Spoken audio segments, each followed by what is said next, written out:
A 31-year-old woman armed with a spreadsheet walked away with $175 million from a heavily fortified institution.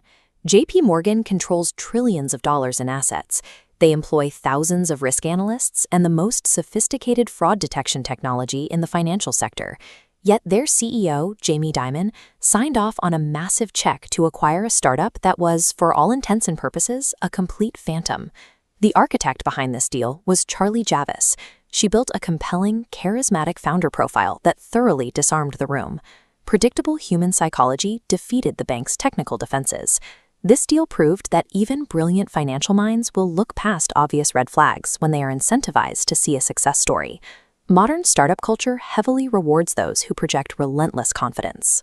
Javis weaponized this exact expectation, building a pristine, media-friendly image that looked exactly like the successful founder investors are trained to spot. She took that image to JP Morgan and pitched her company, Frank. She called it the Amazon for student loans and claimed she already had an active user base of 4.2 million students. That number triggered immediate anxiety inside the bank. JP Morgan was desperate to capture a younger demographic before their major rivals, like Goldman Sachs, could beat them to it.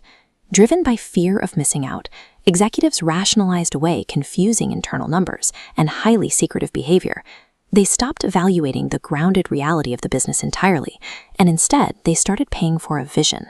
In the high-stakes environment of global banking, the fear of missing an opportunity can make an unvetted vision look like a guaranteed win.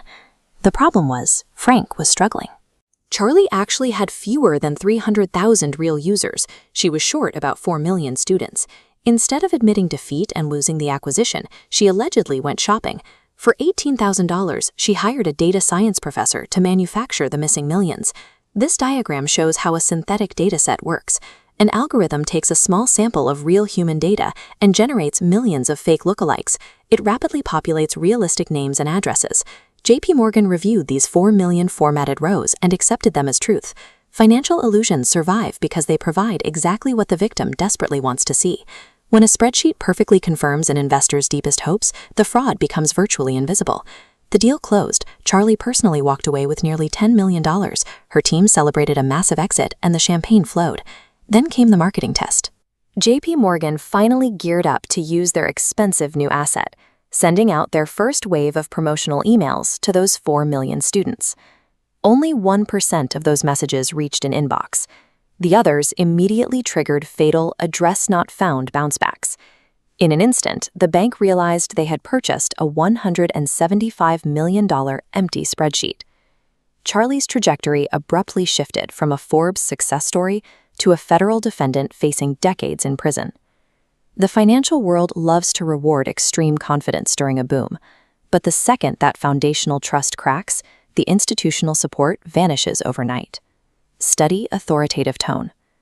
Charlie Javis is part of a larger trend of founder fraud, an environment where explosive growth, media hype, and carefully curated appearances are consistently rewarded over transparency. This same pattern of charisma-driven manipulation appeared with Elizabeth Holmes at Theranos. And we saw it again with the collapse of Sam Bankman-Fried at FTX.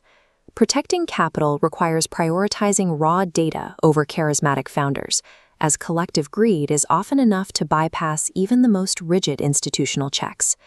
I want to hear from you down in the comments. Why do you think highly educated, intelligent people continually ignore such obvious red flags? And if you want more deep dives into the hidden psychology driving money, scams, and power, hit subscribe.